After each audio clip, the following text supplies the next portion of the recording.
साथीहरु नमस्कार। सबैमा फेरि पनि एउटा सानो भिडियो लिएर आएको छु। घरै बसेर आफ्नो फेस केयर कसरी गर्न सकिन्छ सानो टिप्स लिएर आएको छु हाम्रो दिदीबहिनीहरुको लागि। मेरो कुरा पुरा सुनिदिनु होला, भिडियो स्किप नगरिकन है त।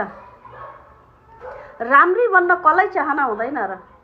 16 वर्षदेखि लिएर 70 वर्षसम्मकोलाई राम्री बन्न चाहना हुन्छ। तर अनुहार मात्र राम्री भएर पनि हुँदैन नि साथीहरु, मन पनि राम्रो हुनु पर्यो हैन र? आफ्नो फेसको लागि हाम्रो दिदीबहिनीहरुले धेरै भन्दा धेरै महँगो प्रोडक्ट्सहरु युज गरिरहनु भएको हुन्छ। आफ्नो फेसलाई ड्यामेज बनाइरहनु भएको हुन्छ।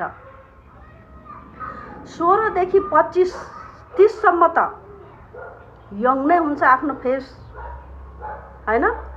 फेसमा ग्लो नै आइरहेको हुन्छ। त्यसपछि 30 कटिसकेपछि फेसलाई दुनिया थरीको प्रोडक्ट्स युज गरेर फेसलाई साथीभाइहरुले आफ्नो दिदीबहिनीहरुले हाम्रो दिदीबहिनीहरुले ड्यामेज गरिरहनु भएको हुन्छ। अब यङमा त त्यसै फेस पनि टाइट हुन्छ।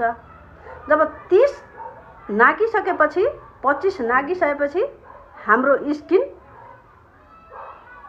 स्किन अलिकति लुज हुन थाल्छ।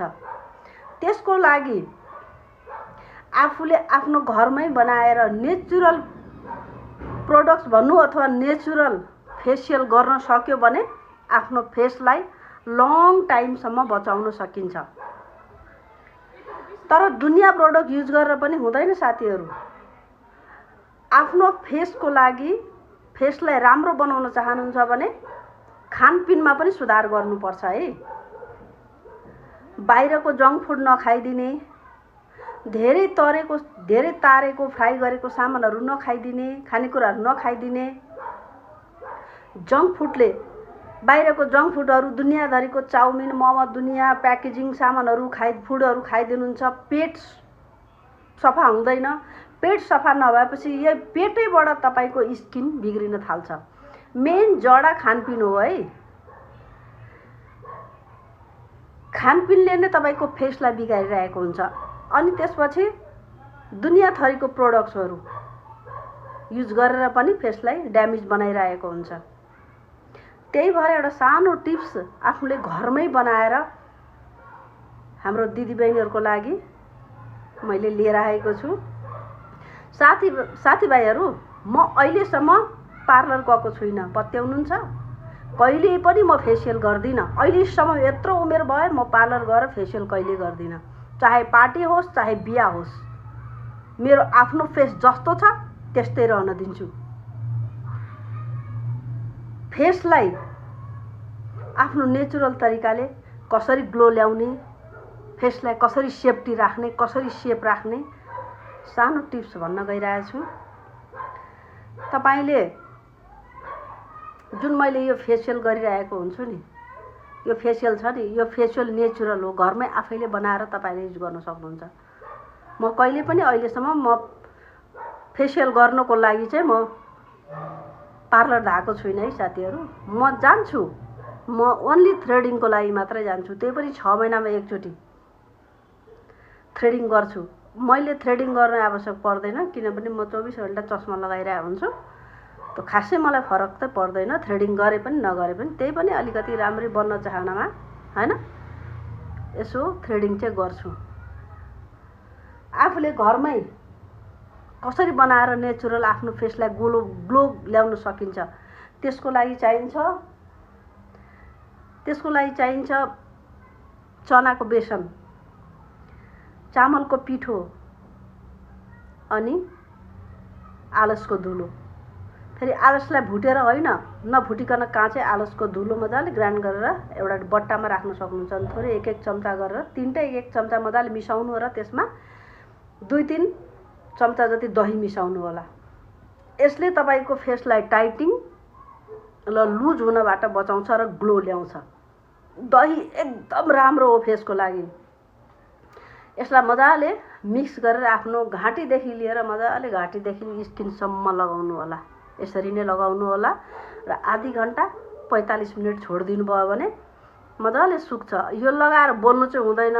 मैले चाहिँ अब भिडियो बनाउनु परेकोले बोल्नु परेको छ हैन। यो लगाएर बोल्नु चाहिँ नबोल्नु होला। त्यसपछि मजाले चिसो पानीले खलखली पखाल्नु होला।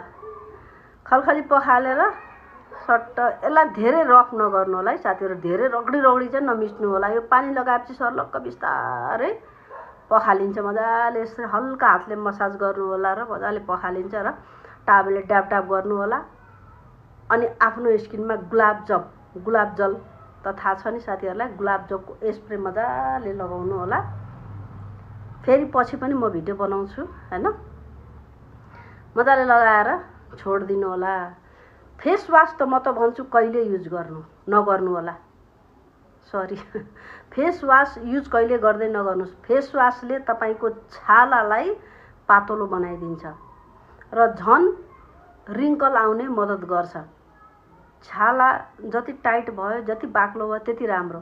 त्यो त केमिकल न हो। तपाईले दिनरात फेस वाश बाहिरबाट आउनुहुन्छ त्यही फेस वाश लगाउनुहुन्छ, बिहान त्यही फेस वाश लगाउनुहुन्छ। त्यो केमिकलले तपाईको छालालाई एकदम लुज बनाइदिन्छ।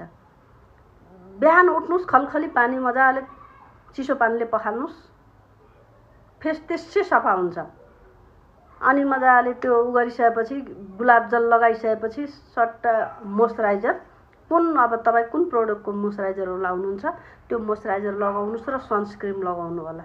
मोइस्चराइजर लगाएको 15 मिनेटमा अनि सनस्क्रिन लगाउनु होला है साथीहरु। मजाले अनि तपाईको फेस हेर्नु कस्तो राम्रो हुन्छ। एकदम ग्लो आउँछ फेसमा। तपाईले पार्लर बिर्सनुहुन्छ साथीहरु। यसरी आफूले घरमा नेचुरल तरिकाले घरमै बनाएर यसरी लाउनु भयो भने तपाईको फेस वाउ हुन्छ। तपाईले मलाई रियलीमा हेर्नुभयो भने तपाईले मलाई वाउ भन्नुहुन्छ साथीहरु। मैले यो तपाईलाई ढाटे हैन। तपाईले मलाई कुनै दिन मलाई देख्नुभयो भने अनि तपाई छक्क पर्नुहुन्छ मेरो फेस। म यसरी नै नेचुरल तरिकाले हप्तामा 3 चोटी 2 चोटी जतिचोटी भ्याउँछु। यसको लागि समय पर्खिनु पर्दैन। तपाईले घरमा किचनमा खाना पकाउँदै पनि लगाउन सक्नुहुन्छ। उता खाना पनि पाकिरा हुन्छ, तपाईको यहाँ यो पनि सुक्छ। यसको लागि समय चाहिँदैन। यो भिडियो मेरो कस्तो लाग्यो, यो टिप्स कस्तो लाग्यो, सानो प्रतिक्रिया कमेन्टमा लेख्नु होला। डल्ला डल्ली चाहिँ प्लिज नछाड्नु होला है। मैले प्रतिक्रिया चाहिँ खोजेको हुँ कमेन्टमा हैन। कस्तो लाग्यो, राम्रो लाग्यो भने राम्रो भन्नुस्, हैन भने हैन नै भन्नुस्, हैन यो फाल्तु हो भन्नुस् हैन। कमेन्टमा चाहिँ एउटा सानो प्रतिक्रिया चाहिँ लेख्नु होला। हस् त, धन्यवाद। फेरि पनि यस्तै टिप्सहरुको लागि मलाई फलो गर्नु होला, लाइक गर्नु होला, कमेन्ट गर्नु होला। हस् त, धन्यवाद। फेरि पनि आउँदै गर्छु है त।